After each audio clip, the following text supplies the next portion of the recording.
اللهم صل على رسولك اعوذ باللہ من الشیطان الرجیم بسم اللہ الرحمن الرحیم۔ السلام علیکم خواتین حضرات۔ ایک صاحب تھے، ان کے گھر پر غربت نے کچھ اس طرح سے ڈیرے ڈالے تھے کہ ان کے بچوں کو کئی روز کھانا میسر نہیں آتا تھا۔ ایک بار جب فاقے کچھ ذرا زیادہ ہو گئے اور بچوں کی برداشت جواب دے گئی تو انہوں نے اپنے والد کے ساتھ ضد شروع کر دی اور اپنے فادر سے یہ کہا کہ آپ کیسے باپ ہیں کہ آپ ہمیں کھانا بھی پرووائڈ نہیں کر سکتے۔ تو ان صاحب نے اپنے بچوں سے یہ وعدہ کر لیا کہ میں کل مزدوری پر جاؤں گا اور انشاءاللہ تعالی اتنا کما لاؤں گا جس سے کہ گھر میں روٹی پک جائے۔ اگلے دن صبح اٹھے اور اپنے بچوں سے یہ کہہ کے گھر سے روانہ ہو گئے کہ میں مزدوری پر جا رہا ہوں۔ ان کے گھر کے قریب جو جنگل تھا وہاں جا کے وہ عبادت میں مشغول ہوئے اور عصر تک مسلسل عبادت کرتے رہے۔ عصر کی نماز پڑھ کے جنگل سے گھر آ گئے تو آگے بچے بھوک سے بلک رہے تھے۔ تو بچوں نے پوچھا کہ آپ مزدوری کر کے لے آئے کچھ؟ تو کہا کہ مزدوری تو میں نے کی، لیکن جس شخص کے یہاں میں نے مزدوری آج کی ہے اس نے مجھے یہ کہا کہ آج کی اور کل کی مزدوری اکٹھی دوں گا تمہیں، تو میں کل پھر اسی شخص کے یہاں جا کے مزدوری کروں گا اور کل انشاءاللہ تعالی دونوں روز کی مزدوری ہے وہ مجھے مل جائے گی اور اس سے گھر کا خرچ کچھ چل نکلے گا۔ اگلے دن صبح پھر اٹھے اور جا کے گزرے ہوئے کل کی طرح پھر اسی جنگل میں اسی جگہ پر جا کر عبادت شروع کر دی۔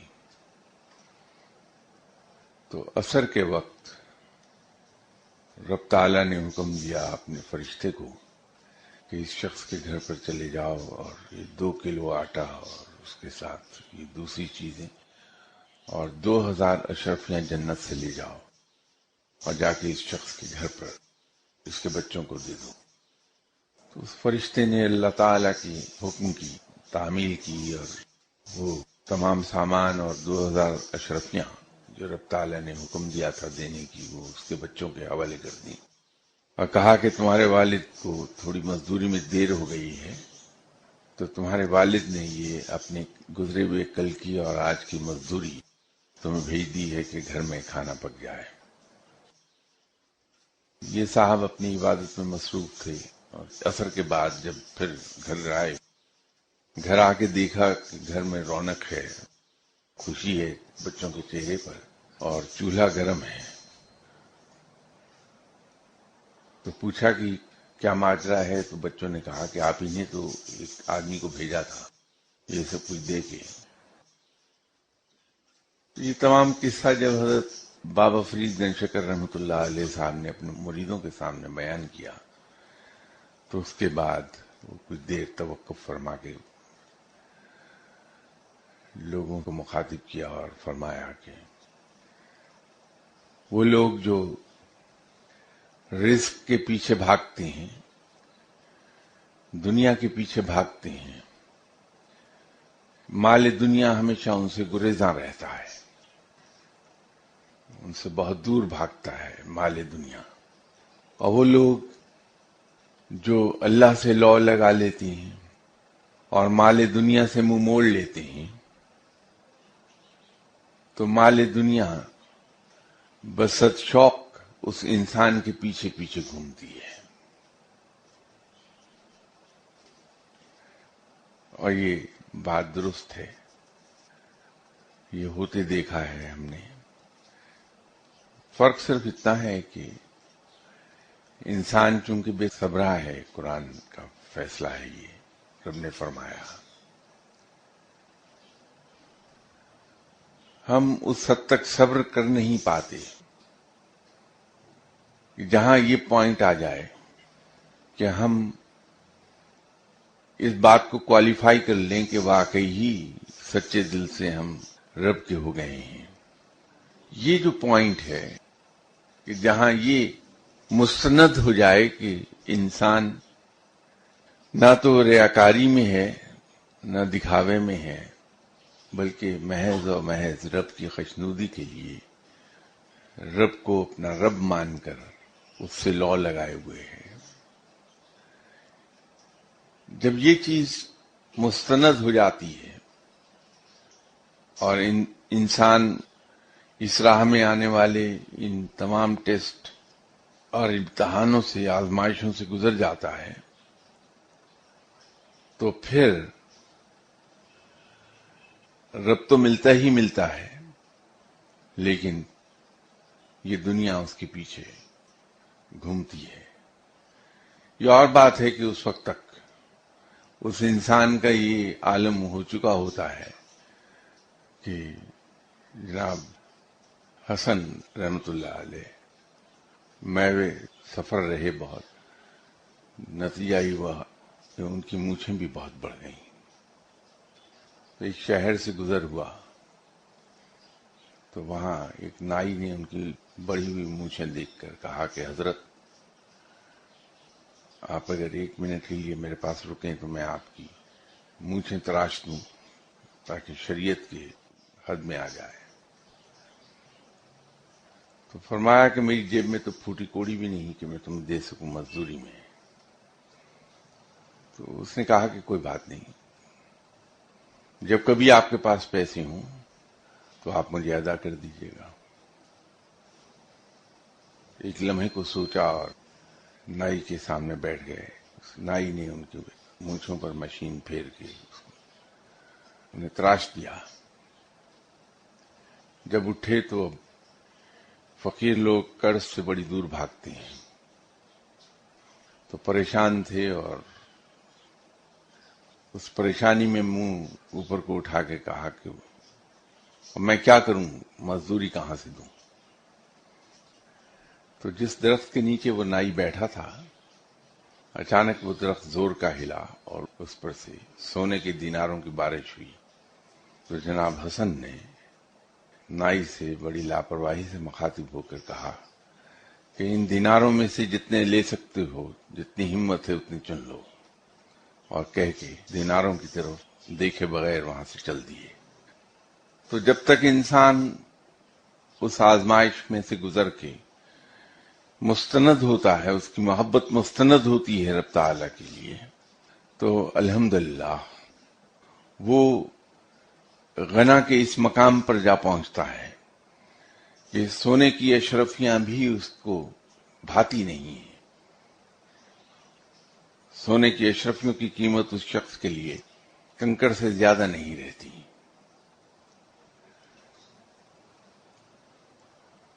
غالباً کچھ اتوار پہلے یہاں گفتگو میں نے یہ عرض کی تھی کہ رزق 4 قسم کا ہوتا ہے.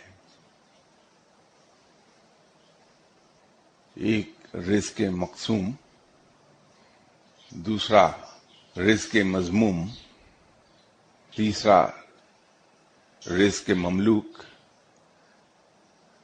اور چوتھا رزق موعود. رزق مقسوم تو آپ جانتے ہیں کہ وہ ہے جو تقدیر میں لکھ دیا گیا، اور جس کے بارے میں حضرت علی کرم اللہ وجہہ نے فرمایا تھا کہ کوئی شخص مر نہیں سکتا تا وقت کہ اپنے رزق کا آخری نوالہ بھی کھا نہ لے. وہ رزق مقسوم ہے، اور یہ وہ رزق ہے جو ہر حال میں مل کر رہتا ہے. اسی رزق کے بارے میں کہا جاتا ہے کہ اگر انسان دنیا بھر کی تمام کوششیں کر لے تو بھی رزق اس کی تقدیر سے زیادہ مل نہیں سکتا، اور رزق سے جتنا دل چاہے دور بھاگتا رہے یہ رزق مل کر رہے گا. یہ رزق مقسوم کی بات ہے. رزق کی دوسری قسم رزق مذموم ہے. یہ وہ رزق ہے جو انسان غلط طریقے سے، غلط راہوں سے حاصل کرتا ہے، اور یہ وہ رزق ہے جس سے مرد مومن بڑی دور بھاگتا ہے۔ تیسرا رزق مملوک وہ ہے، ایسا رزق جس کو انسان نے اپنی محنت سے اور جائز طریقوں سے کمایا اور اپنی ضرورت سے زیادہ اس کا جمع ہو گیا اس کے پاس، اس سے اس نے جو جائیداد بنا لی یا جو اس نے چیزیں خرید لیں، وہ تمام چیزیں جو اس کی ملکیت میں آ گئیں، یہ لفظ مملوک ملکیت ہی سے نکلا ہے، تو وہ تمام رزق جو اس کے پاس اس طرح سے جمع ہو گیا ہے وہ رزق مملوک ہے۔ اور رزق معود، یہ چوتھی قسم ذرا خطرناک ہے کہ یہ وہ رزق ہے جس کا یہ وعدہ کر لیا گیا کہ میں پتھر میں بند کیڑے کو بھی رزق عطا کرتا ہوں۔ یہ خطرناک اس سینس میں نے کہا کہ جتنے بھی فقیر لوگ ہیں وہ اسی رزق پر جیتے ہیں، اسی پر توکل رکھتے ہیں کہ میرے رب نے یہ وعدہ کیا کہ میں پالنے والا ہوں، میں رب ہوں اور وہ مجھے پالے گا، رزق دینا اس کی ذمہ داری ہے، میری نہیں، اور وہ اپنی ذمہ داریاں بڑے آسان طریقے سے پورا کرتا ہے۔ یہی وہ لوگ ہیں جن کے لیے غیب سے رزق آتا ہے۔ پھر ہم لوگ سبھی کہتے ہیں کہ رازق رب ہے، پالنے والا رب ہے، میں بھی یہی کہتا رہتا ہوں کہ میرا رزق کسی کے کنٹرول میں نہیں ہے، صرف میرے رب کے کنٹرول میں ہے۔ لیکن مشکل یہ ہے کہ ہم لوگ سب سے زیادہ فکر مند اسی بات کے لیے رہتے ہیں کہ کل کا کھانا کہاں سے آئے گا، میرا کل کیسے گزرے گا۔ پریشانی ہم کو سب سے زیادہ یہی رہتی ہے۔ ہم اپنے سینئرز کے غلط آرڈرز اسی خوف کے تحت ہی کیری آؤٹ کرتے ہیں، ہم اپنے سینئرز کی خوشامد اسی خوف سے کرتے ہیں کہ ہمارا رزق لگا رہے، اور سب سے زیادہ اسی کے بارے میں ہم زبان سے کہتے بھی ہیں۔ اسی موقع کے لیے میں یہ عرض کیا کرتا ہوں کہ we all believe in Allah but we don't trust ہم۔ یہ جو فرق ہے ایک کہنے کا اور دل میں ایمان کا، یہ جس دن یہ دور ہو جائے اس دن انسان کا ایک سجدہ اس کو 1000 سجدوں سے نجات دلا دیتا ہے۔ اصل کھیل اسی یقین کا ہے۔ مجھے معلوم ہے کہ آپ میں سے بہت سے صاحبان کو یہ بات قطعی طور پر پسند نہیں آئے گی کہ اگر میں یہ کہوں کہ ہم غلطی کرتے ہیں کہ رب کو ہم وظیفوں میں، تسبیحات میں، چلوں میں اور مجاہدوں میں تلاش کرتے ہیں۔ نہ وظیفوں سے کبھی رب ملے گا، نہ رب تسبیحات سے ملے گا، نہ ورد سے ملے گا، نہ چلے سے، نہ مجاہدے سے۔ رب کو پانے کا سب سے آسان ترین طریقہ اس سے پیار پالنے کا ہے، لیکن پیار خواہ مجازی ہو یا حقیقی، بہت دشوار کام ہے۔ پیار صرف کھونے کا نام ہے، پانے کا نام نہیں ہے۔ اگر رب سے پیار ہم پالنا چاہتے ہیں تو ہمیں ذہنی طور پر اپنی ٹریننگ یہ کرنا ہوگی کہ سب کچھ کھونا میرا مقدر ہے۔ پیار میں انسان دے کر خوش ہوتا ہے، لے کر نہیں، اور پیار میں کوئی حساب کتاب نہیں ہوتا۔ شیخ سعدی نے تو دوستوں کے لیے کہا تھا کہ حساب دوستاں در دل، لیکن اللہ کے ساتھ پیار میں، اللہ کے ساتھ عشق میں تو دلوں میں بھی حساب نہیں رکھا جاتا۔ تو وہاں انسان سب کچھ ترک کرتا ہے، ہر وہ چیز ترک کر دیتا ہے جس سے رب نے اشارتاً بھی منع کیا ہے۔ جہاں ناپسندیدگی کا اظہار ہوا، جہاں بہت راؤنڈ اباؤٹ وے میں، بہت انڈائریکٹلی ناپسندیدگی کا اظہار کیا، انسان وہ بھی چھوڑ دیتا ہے۔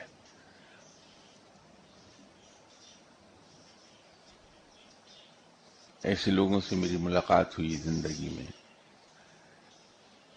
کیونکہ میرا بھی زندگی کا ایک مشن رہا لڑکپن سے لے کے اب تک، کہ کوئی ایسا انسان مجھے مل جائے، کوئی ایسا مرد مومن مل جائے جو ہرگز ہرگز مجھے نہ تو نماز پڑھنے کو کہے، نہ روزہ رکھنے کو، نہ وہ مجھے سحر خیزی کے لیے کہے، نہ شب بیداری کے لیے کہے، نہ وہ مجھے یہ تلقین کرے کہ میں اپنی جیب میں سے کسی کو کچھ دے دوں۔ وہ صرف مجھے کوئی ایسی تصویر بتا دے جو تعداد میں بھی زیادہ نہ ہو، تو یوں ہی میں 2-4 منٹ اپنے بال بناتا بناتا، جو اب سر پہ رہے ہی نہیں، بال بنانے میں پڑھ لوں، اور اس کے بعد میں سارا دن اپنے دل پسند مشاغل میں گزاروں، لیکن رب مل جائے مجھے۔ یہ آج تک تلاش جاری ہے، لیکن اس تلاش کا ایک فائدہ ضرور ہوا کہ مجھے ایسے بہت سے حضرات مل گئے جو 35 40 سال سے مجاہدے کر رہے تھے، چلے کاٹ رہے تھے، اور لاکھوں کی تعداد میں ہر روز ذکر اذکار کرتے تھے، لیکن رب نہیں انہیں ملا۔ جب وہ میرے قریب آئے، ان سے میں نے بات کی، تو میں نے ان سے پوچھا کہ بھائی تم تو اب تک بڑے اللہ والے بن گئے ہوگے، اور تمہاری رسائی تو سدرۃ المنتہا تک ہو گئی ہوگی، جو جس رفتار سے عبادت کر رہے ہو۔ تو پتہ چلا کہ وہ پارسائی تو انہیں مل گئی ہے عبادت کے نتیجے میں، رب تعالیٰ نے یہ تو کرم نوازی فرمائی کہ وہ پارسائی تو ان میں آ گئی، ثواب بھی ڈھیروں مل گیا، لیکن رب نہیں ملا۔ رب ان کو ملا اسی صورت میں کہ جب وہ عبادات اور نیکی کو انہوں نے اکٹھا کر لیا، تو پھر 2-2.5 سال ہی لگے کہ وہ حجابات اٹھ گئے۔ وہ رب کے ملنے کا ثبوت یہ نہیں ہے کہ رب تعالیٰ ان کے ڈرائنگ روم میں آ کر بیٹھ کر چائے اور کافی پینے لگا، بلکہ انہیں رب نے علم، سمجھ اور فراست عطا فرما دی، جو نشانی ہے کہ رب راضی ہو گیا ان سے، رب خوش ہو گیا۔ تو رب تو بڑی جلدی راضی ہو جاتا ہے، شرط یہ ہے کہ سیدھے راستے سے اس تک پہنچنے کی کوشش کر لی جائے۔ صرف عبادات پر زور نہ دیں، میں عبادات کو کنڈیم نہیں کر رہا، یہ دونوں کو اکٹھے لے کے چلنا پڑے گا، عبادات کو بھی اور نیکی کو بھی۔ جس طرح ایک ماں آپ سے آسان طریقے سے خوش ہو جائے گی اگر آپ اس کے بچے سے پیار کر لیں، آپ کسی بھی ماں کے بچے سے پیار کرنا شروع کریں، ماں آپ سے خوش ہو جائے گی۔ بالکل اسی طرح رب کو راضی کرنے کا بڑا آسان طریقہ یہ ہے کہ انسان اس کے بندوں سے پیار کرنے لگے۔ اور یاد رکھیے کہ انسان جس سے پیار کرتا ہے، ہم سب اپنی اولاد سے پیار کرتے ہیں، ہم سبھی عمر کو اس حصے میں جہاں ہم باپ بن چکے، سب بحیثیت باپ کے ہم نے کبھی یہ انتظار نہیں کیا کہ ہماری اولاد ہم سے مدد کے لیے درخواست کرے۔ ہم اپنی اولاد کو ذرا سی مشکل میں دیکھ کر تڑپ اٹھتے ہیں اور اس کی ہر طریقے سے مدد کرتے ہیں، اس کے کام آنے کی کوشش کرتے ہیں کہ وہ اس مشکل سے نکل جائے، وہ غمگین نہ ہو، رنجیدہ نہ ہو۔ تو خلق خدا کے ساتھ جب ہم پیار کرتے ہیں تو پھر ہماری نظر اپنے ارد گرد تمام دوستوں پر اور دوستوں سے زیادہ دشمنوں پر رہتی ہے، کہ ہمارا کوئی دشمن بھی مشکل میں نہ ہو، اور اگر کوئی دشمن مشکل میں ہے تو اتنے محتاط ہو کر اس کی مدد کو پہنچتے ہیں، اس کی خدمت کو پہنچتے ہیں کہ دشمن کو یہ پتہ ہی نہ چلنے پائے کہ کون اس کی مدد کر گیا۔ رب راضی ہوتا ہے، اس کو اپنے بندے بڑے عزیز ہیں۔ اور ہم نے تو یہ تماشا ایک دیکھا زندگی میں کہ ہم یہ سمجھے کہ یہ انتہائی گناہگار شخص ہے، اس کا رب سے کیا واسطہ، اور اپنی نادانی میں سمجھے کہ شاید رب بھی اسے عزیز نہ رکھتا ہو، اور کہیں زبان سے ایسی بات نکل گئی کہ اس گناہگار بندے کا دل دب گیا۔ تو ہم نے تو بارہا دیکھا کہ رب فوراً اس بندے کی مدد کو آیا، اور صاف پتہ چلا کہ یہ بات رب کو پسند نہیں آئی کہ میرے کسی گناہگار بندے کو کوئی گناہگار کہہ دے اور اس کا دل دب جائے۔ تو وہ تو بندوں سے اس طرح سے پیار کرنے والا ہے۔ تو رب کو راضی کرنے کا آسان طریقہ اس کے بندے راضی ہو جائیں۔ یہ میں آپ کے لیے کہہ رہا ہوں، خود میں آج تک کسی ایک انسان کو بھی راضی نہیں کر سکا اپنے سے۔ جو بھی بندہ مجھ سے ملتا ہے وہ برا بھلا کہتا وہی چلا جاتا ہے۔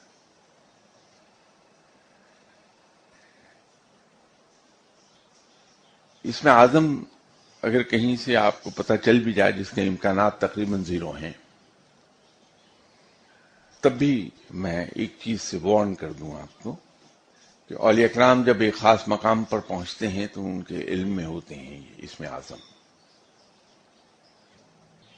اور یہ بھی سچ ہے کہ اسم اعظم پڑھنے کے بعد جو دعا کی جائے رب تعالیٰ وہ کام کر دیتا ہے، لیکن اس کا اگلا حصہ شاید بہت کم لوگوں کے علم میں ہو کہ اگر کوئی ولی اللہ بھی یہ حرکت کرے کہ اسم اعظم پڑھ کر دعا کرے اور کوئی کام اپنا کروا لے، تو اس کی سزا اسے یہ ملتی ہے کہ کام تو کر دیتا ہے رب تعالیٰ، لیکن اس ولی اللہ کا نام اولیاء کرام کی لسٹ میں سے ہمیشہ کے لیے کاٹ دیا جاتا ہے۔ اس لیے کوئی ولی اللہ کبھی اسم اعظم استعمال کر کے دعا نہیں کرے گا۔ اس کی سزا بڑی سخت ہے کہ عمر بھر کی کمائی چھین لی جاتی ہے واپس۔ ہم لوگ سبھی اسم اعظم کے قرید میں رہتے ہیں۔ شیطان ہمارے دل میں یہ ڈالتا رہتا ہے کہ اسم اعظم پتہ ہو تو ہم اپنے سارے دنیاوی کام کرا لیں۔ ہم ایک چیز اپنی غرض کی دیوانگی میں بھول جاتے ہیں کہ ہم سب انسان ہیں، ہمارا علم بھی ناقص، عقل بھی ناقص، ہماری نگاہ بھی ناقص، ایک حد سے آگے نہیں جاتی ہے۔ ہمیں نہیں معلوم کہ کون سی چیز ہمارے لیے فائدہ مند ہے، کون سی نقصان دہ۔ اس میں ایک میں واقعہ کوٹ کر دوں، لیکن خدا کے لیے یہ مت سمجھیے گا اس سے خود نمائی مقصد ہے، ایسا نہیں، بالکل قطعی طور پر ایسا نہیں۔ ایک صاحب تشریف لاتے رہتے تھے میرے پاس، اور جب بھی آتے تھے ان کی ایک ضد ہوتی تھی کہ اللہ تعالیٰ مجھے گاڑی دے دے، اور میں ہمیشہ ان سے ایک بات کہتا رہتا تھا کہ آپ یہ ضد کیوں کرتے ہیں؟ آپ نے دعا کر دی، اپنے خواہش کا اظہار اپنے رب پر کر دیا آپ نے۔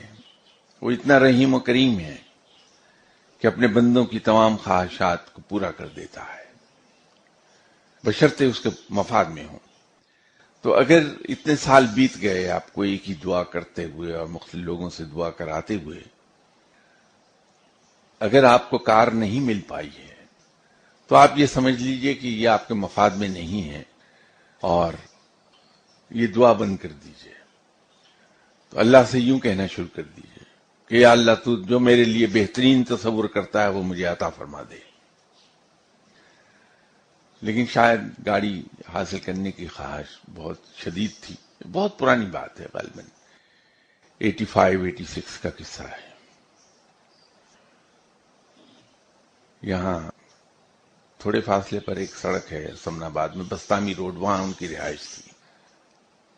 تو اچانک ایک بار ہوا یہ کہ ان کی وائف کے 2 بھائی جو ہالینڈ میں رہتے تھے، نیدرلینڈ میں، وہ بائی روڈ پاکستان آئے، اور نئی کرولا تھی ان کے پاس جس پر وہ نیدرلینڈ سے یہاں آئے تھے۔ آبویسلی نیدرلینڈ سے آئی ہوئی گاڑی لیفٹ ہینڈ ڈرائیو تھی. تو بہن سے ملنے جب اس کے گھر پہ آئے تو یہ صاحب وہاں نہیں تھے اس وقت گھر پہ. تو ان کی وائف نے اپنے بھائیوں سے کہا کہ اچھا اس گاڑی پہ آئے ہو نیدرلینڈ سے. تو اس نے ایسی ذکر کیا کہ میرے خاوند کو جنون کی حد تک شوق ہے کار کا، اور وہ مرا جا رہا ہے کہ کسی طرح گاڑی مل جائے، لیکن ہمارے حالات ایسے نہیں ہیں. تو بھائی اچھے تھے، تو انہوں نے چپ چاپ چابی رکھی ہوئی اور کہا کہ جب ہمارا بہنوئی آئے تو اس کو یہ کہنا کہ ہم اس سے ملنے آئے تھے، ہم نیدرلینڈ سے اس کے لیے یہ کار لائے ہیں، یہ تحفتاً. گاڑی نہیں مل گئی تو انہوں نے مجھے اطلاع دی سب سے پہلے کہ مجھے کار مل گئی ہے. میں نے کہا کہ چلیے اللہ تعالیٰ اس کو آپ کے لیے مبارک کرے اور اللہ اسے آپ کے لیے خوشیوں کا باعث بنا دے. ویکینڈ آ گیا 2 روز کے بعد ہی، اور وہ نئی کار کے شوق میں اکلوتا بیٹا تھا ان کا، ان کو لے کے، اس وقت موٹر وے نہیں بنا تھا، جی ٹی روڈ ہوتی تھی، تو وہ اسلام آباد گئے. انفارچونیٹلی کالا شکاکو کے ذرا آگے ایک بس کو اوورٹیک کر رہے تھے، سامنے سے دوسری بس آ گئی، چونکہ لیفٹ ہینڈ تھی تو دکھائی نہیں دے سکتی انہیں وہ بس. تو پوری سپیڈ میں وہ بس اور یہ گاڑی ٹکرا گئی، جس میں خود بھی اور ان کے بیٹے کا بھی انتقال ہو گیا. ان کی وائف سے بہت عرصے کے بعد ملاقات ہوئی تو انہوں نے جب نام بتایا اور یہ بتایا کہ میرے ہسبینڈ کی اس طرح گاڑی کے ایکسیڈنٹ میں ڈیتھ ہو گئی، ساتھ بیٹا بھی انتقال کر گیا، تو وہ امیڈیٹلی میرے ذہن میں فلیش ہوا کہ کہیں وہی صاحب تو نہیں ہے. تو میں نے ان سے پوچھا کہ یہ بستامی روڈ پہ رہتے تھے کہ جی ہاں. تو میں نے ان سے کہا کہ بیوی عجیب چیز ہے کہ یہ میں انہیں منع کر رہا تھا اس خواہش سے باز آ جائیں. اب ہمیں نہیں معلوم ہوتا کہ کون سی چیز ہمارے لیے کیا ہے. اسی طرح ایک واقعہ، وہ تو پورے پیج کا اخبار میں آرٹیکل بھی آیا، ایک ڈپٹی کمشنر صاحب کی صاحبزادی کے نکاح کی بات تھی. ان سے بارہا منع کیا کہ شادی کی خواہش چھوڑ دیں، نہیں باز آئیں. انگیجمنٹ تک بات ہو گئی، چلیے انگیجمنٹ آپ کی ہو جاتی لیکن نکاح نہ کیجیے گا. مجھ سے تو کہہ دیا کہ ٹھیک ہے، لیکن انگیجمنٹ والے دن نکاح کر لیا، اس کے ٹھیک 10ویں دن انتقال ہو گیا اس کا. وہ پورا ایک آرٹیکل چھپا تھا اس میں اخبار میں.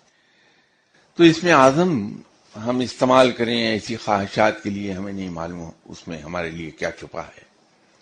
جو کام ہمارا نہیں اللہ کر رہا تو وہ یقیناً ہمارے مفاد میں نہیں ہوگا.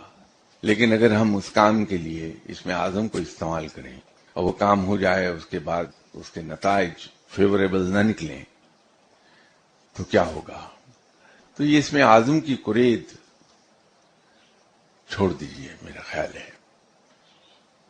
آپ رب کو اسی طرح کیوں نہیں مان لیتے کہ جب اس کا بندہ سچے دل سے اسے پکارتا ہے، درد کے ساتھ پکارتا ہے، تو اپنے بندے کا درد سے پکارنا ہی اس کے لیے اس میں عزم بنتا ہے رب کے لیے. اور اس اندر اس کے جو درد چھپا ہے دل میں، اور اس درد میں جب ڈوبی ہوئی آواز نکالتا ہے، صرف اتنا ہی کہتا ہے کہ اللہ، یہی اس میں عزم ہے. یہ ہو ہی نہیں سکتا کہ رب انسان کی اپنے بندے کی طرف متوجہ نہ ہو. تو ہم اپنی اس آہ کو اس میں عزم کیوں نہیں بنا لیتے. تو یہ اس میں عزم کی کرید نہ کیجیے، اور رب کے ساتھ رشتہ کمرشل رشتہ نہ بنائیے. کمرشل ٹرانزیکشنز کا جو ہم نے رویہ بنا لیا رب کے ساتھ کہ ہماری تمام عبادت اسی سے رقم ہوتی ہے کہ میری یہ غرض پوری کر دے، میرا یہ کام کر دے.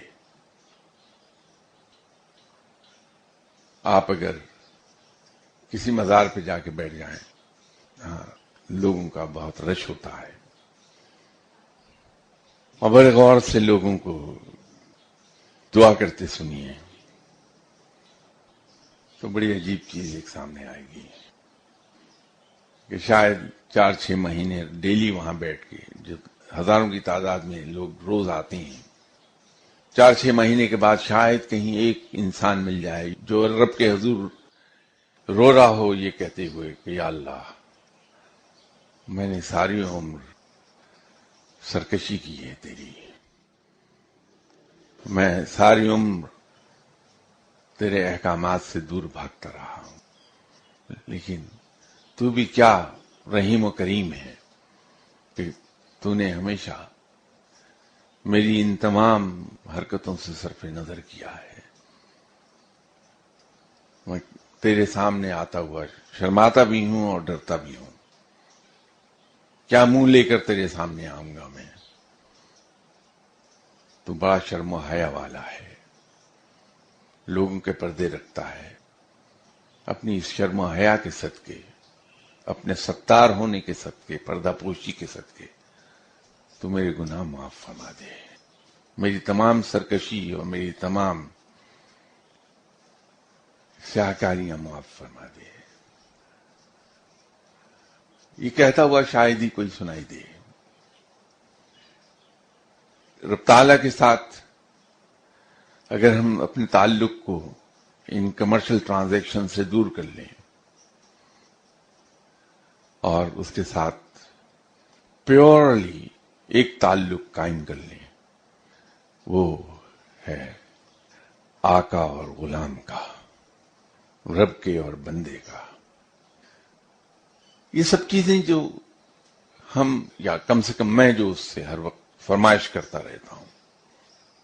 ابھی رات ہی میں اللہ تعالیٰ سے کہہ رہا تھا کہ یا اللہ، مجھے سننے میں آ رہا ہے کہ تو پیٹرول پھر کوئی 5-6 روپے مہنگا کر رہا ہے، بڑھا میری تنخواہ کہ میرے پیٹرول کا خرچہ پورا ہو جائے۔ اب میں درخواست ڈال کے آرام سے بیٹھ گیا، اس کے بعد میں بھول گیا کہ میں نے رب سے کہنا ہے کہ یا اللہ تیری بڑی مہربانی، تو مجھے پیدائش سے لے کے آج دن تک مجھے تو پالتا رہا، تو نے تو کبھی مجھے تانا نہیں دیا کہ اپنے کرتوت دیکھو، اپنی شکل دیکھو، کیا منہ لے کے آتے ہو میرے پاس تم، ہر روز نئی فرمائش، بڑے اطمینان سے وہ عطا کر دیتا ہے۔ تو یہ تو وہ رب ہے جو بن مانگے عطا کرتا ہے۔ ہم میں سے ہر آدمی اپنی زندگی کو اگر کھنگالے بمائے میرے، تو بڑی حیرت ہوتی ہے کہ ہم تو چند چیزیں ہی مانگتے رہے، اللہ تو بے حساب عطا کرتا رہا، وہ تمام چیزیں بھی عطا کی جو ہمارے وہم و گمان میں نہیں تھیں۔ تو اگر اس سے ہم اس کی بندگی مانگتے رہیں، اس کی اطاعت مانگتے رہیں، اس کی غلامی مانگ لیں، یا اللہ تو ہمیں توفیق بخش دے کہ ہم تیرے سچے غلام بن جائیں، یا اللہ تو ہمیں توفیق بخش کہ ہم تیری سچی بندگی کر پائیں، یا اللہ تو ہمیں توفیق بخش دے کہ کبھی ہم تجھے اپنا رب سمجھ کے تیری عبادت کر لیں۔ تو بھی اس نے تو وعدہ کیا، بلکہ دعویٰ بھی کیا کہ میں رب ہوں، پالنے والا ہوں میں۔ تو پالنا صرف روٹی اور پانی کو تو نہیں کہتے، وہ تو تمام ضروریات جو ہمارے علم میں ہیں وہ بھی، اور جو ہمارے علم میں نہیں وہ بھی، ان کو دینے کا وعدہ کیے ہوئے ہے، پالنے کا وعدہ کیا ہے۔ یہ لفظ پالنا بڑا وسیع المعنی لفظ ہے، اس میں بڑی وسعت ہے۔ تو جو اس نے وعدہ کر لیا، تو ہمارا ایمان یہ ہے کہ ہمارا رب اپنے وعدے کا بڑا سچا ہے، اپنے وعدے کے خلاف نہیں کرتا۔ ہر نماز کے بعد ہم یہ کہتے ہیں دعا میں کہ تو اپنے وعدے کے خلاف کبھی نہیں کرتا۔ تو جو اپنے وعدے کا اتنا سچا ہے، کیا ہمیں اس کے وعدے پر ایمان نہیں کہ ہم اس سے وہ مانگتے ہیں جس کا وہ وعدہ کر چکا؟ تو رب سے یہ کمرشل ٹرانزیکشن والا تعلق توڑ کر اس کے ساتھ رب اور بندے کا تعلق قائم کر لیں، آقا اور غلام کا کر لیں، اور غلام جس آقا کا غلام ہوتا ہے، غلام کی تمام ضروریات پوری کرنا آقا کی ذمہ داری بن جاتی ہے۔ تو ہم شاید ان چیزوں سے بہت دور چلے جائیں گے، اور پھر جو ہمارے چہرے پر ایک ایسا اطمینان جھلکے گا جو صرف اولیاء کرام کے چہرے پر ہوتا ہے۔ وہاں ٹینشن کبھی نہیں دیکھیں گے، کسی ولی اللہ کے چہرے پر ٹینشن نہیں آتی، اس لیے کہ صرف یہ ایک احساس کہ میرا رب موجود ہے، اور جب تک میرا رب موجود ہے الحمدللہ وہ ہمیشہ زندہ و قائم رہنے والا ہے، تو مجھے کیا فکر ہے، میرا رب موجود ہے، وہ خود مجھے پالے گا، میری نگہداشت کرے گا، میری دیکھ بھال کرے گا، میری حفاظت کرے گا، مجھے کیا ضرورت ہے کہ میں فکر مند ہوں، تو میرے کام تو سارے رب کے ذمے ہیں۔ تو جب یہ سچے دل سے وہ سوچ لیتا ہے تو اس کے چہرے پر ہر وقت اطمینان رہتا ہے۔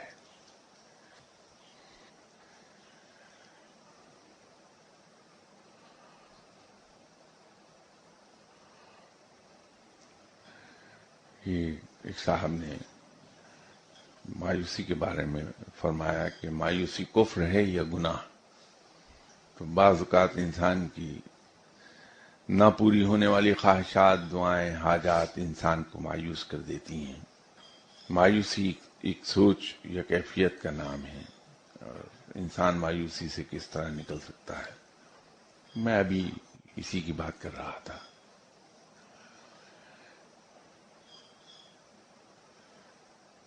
اس کا آسان ترین راستہ سچے دل سے رب کے ساتھ ایک تعلق قائم کرنے کا، اور وہ تعلق قائم کرنے کا آسان سا طریقہ میں عرض کر دیتا ہوں، اگرچہ مجھے یہ توفیق نہیں ہوئی کہ میں خود کبھی کر پاؤں یہ، کہ کسی بھی رات عشاء کی نماز کے بعد 2 نفل پڑھ کے آنکھیں بند کر کے تصور کیجئے کہ میں رب کے حضور حاضر ہوں، اور رب تعالیٰ سے کہیے کہ یا باری تعالیٰ، آج سے میں نے اپنا آپ، اپنے اولاد، اپنے ڈپینڈنٹس، اپنے معاملات سب تیرے سپرد کر دیے، میرا اس سے کوئی تعلق نہیں ہے، اس یقین کے ساتھ کہ تو انہیں میرے بہترین مفاد میں طے کرے گا۔ یہ تمام مسائل اور تمام پریشانیاں ایک گٹھری میں باندھیے اور اللہ کی جھولی میں ڈال دیجئے یہ کہہ کے، اور اس کے بعد پھر اس سے بالکل لا تعلق ہو جائیے کہ میرے مسائل کیا ہیں، ہم صرف اپنی ڈیوٹی پوری کرتے رہیں، جو اللہ نے ہم پہ فرض کیا ہے ہم اس کو پورا کر لیں، کہ ہم اپنی مقدور بھر کوشش کرتے رہیں، اپنی طرف سے جان توڑ محنت اور کوشش کر لیں، اور کوشش کرنے کے بعد چیزوں کو بھلا دیں، اور بیٹھے سیٹی بجاتے رہیے مزے سے، جو رب عطا کر دے اس کو خوش دلی سے قبول کر لیجئے، ہنستے رہیے، کہکا لگائیے، اور جتنی بڑی دقت اور مشکل اور پریشانی آئے اتنا بڑا کہکا لگائیے، ایک طرف ہو جائیے، اس لیے کہ میرا تو پرابلم ہی نہیں، پرابلم رب کا ہے، میں تو اس کے حوالے کر چکا۔ تو مایوسی ڈپریشن بھی کبھی قریب سے نہیں گزرے گا آپ کے، رنجیدگی کبھی قریب سے نہیں گزرے گی، کوئی غم آپ کے قریب سے نہیں گزرے گا، لیکن یہ تعلق دیانت پر مبنی ہونا چاہیے۔ یہ میرے والا کام نہ کیجیے گا جو میں نے شاید یہاں عرض کیا تھا کہ وہ جو سنگاپور میں 2 دوست تھے، ایک ہندو اور ایک مسلمان، تو گرمیوں کی ایک دوپہر میں اتفاق یہ ہے کہ سنگاپور میں جہاں ہوا ہر وقت چلتی رہتی، اس دن حبس تھا، تو انہوں نے ڈرنک کیا لیکن وہ مزہ نہیں آیا، تو بوتلیں ہاتھ میں پکڑے، انہوں نے کہا کہ ہوا بند ہے بالکل، ایسا کرتے ہیں جو اسکائی اسکریپر ہے جو 105 منزلہ ہے، اس کی روف ٹاپ پر چلتے ہیں، وہاں بیٹھ کے ڈرنک کریں گے۔ تو لفٹ میں بیٹھے روف ٹاپ پر پہنچ گئے، وہاں بیٹھ کے ڈرنک وغیرہ کیا، تو چونکہ بہت بلند تھی عمارت، کوئی 1100 فیٹ فرام گراؤنڈ لیول، تو وہاں سمندر کی طرف سے ہوا آ رہی تھی، اس ٹھنڈی ہوا نے نشے کو دگنا کر دیا۔ تو جیسے عام طور پہ ہوتا ہے کہ چاہے وہ مجھ جیسا گناہگار مسلمان کیوں نہ ہو، نشے میں رب بڑا یاد آتا ہے، تو مسلمان کو رب یاد آیا، تو مسلمان نے فوراً ہندو سے کہا تم مسلمان کیوں نہیں ہوتے؟ بتوں کو جو پوجا کرتے ہو مسلمان ہو جاؤ تم. وہ ہندو بھی نشے میں تھا، اس نے اپنے بھگوان کی وکالت شروع کر دی، تو دونوں کے درمیان بحث چل نکلی. مسلمان کا کہنا یہ تھا کہ میرا رب سچا ہے، اور ہندو کہتا تھا میرا بھگوان سچا. تو جب اس بحث کا کوئی نتیجہ نہیں نکلا تو ایک دوست نے سجیسٹ کیا کہ بحث سے نتیجہ نہیں نکلے گا، اس کو پریکٹیکلی پروو کر دیتے ہیں کہ ہم دونوں نیچے چھلانگ لگاتے ہیں زمین پر، جو زندہ بچ جائے اس کا رب سچا یا بھگوان سچا. تو ہندو نے کہا کہ ٹھیک ہے، منظور. پھر یہ اس پہ بحث ہو گئی کہ پہلے کون چھلانگ لگائے گا. تو مسلمان نے جیب میں سے کوائن نکالا اور اسے کہا کہ ہم ٹاس کر لیتے ہیں، جو ٹاس ہار جائے وہ پہلے چھلانگ لگائے گا. تو ٹاس کیا، لکیلی مسلمان جیت گیا. تو مسلمان نے ہندو سے کہا کہ تم چھلانگ لگاؤ. تو ہندو نے کھڑے ہو کر بھگوان کے سامنے پرارتھنا شروع کر دی کہ اے بھگوان، میں تیرے نام کی سربلندی کے لیے کر رہا ہوں، میں تیری سچائی ثابت کرنے کے لیے کام کرنے لگا ہوں، تو میری رکشا کرنا. اور جے بھگوان کہہ کے اس نے چھلانگ لگا دی. تو مسلمان نے ہاتھ جھاڑے، خسکم جہاں پاک گیا. تو جب وہ نیچے اترنے کی تیاری کر رہا تھا مسلمان، تو اسے خیال آیا کہ میں دیکھ تو لوں کہ ہندو کے جسم کے کتنے ٹکڑے ہوئے ہیں نیچے گرنے سے.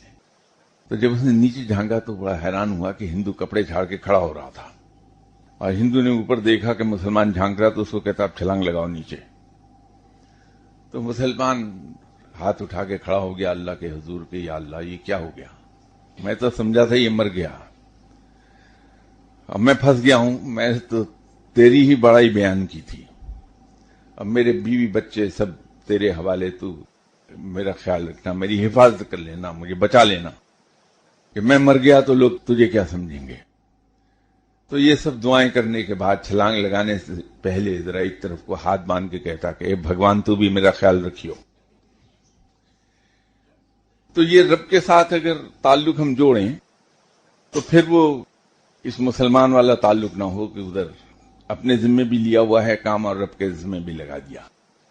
تو پوری دیانتداری کے ساتھ حوالے کر دیجئے ان کے.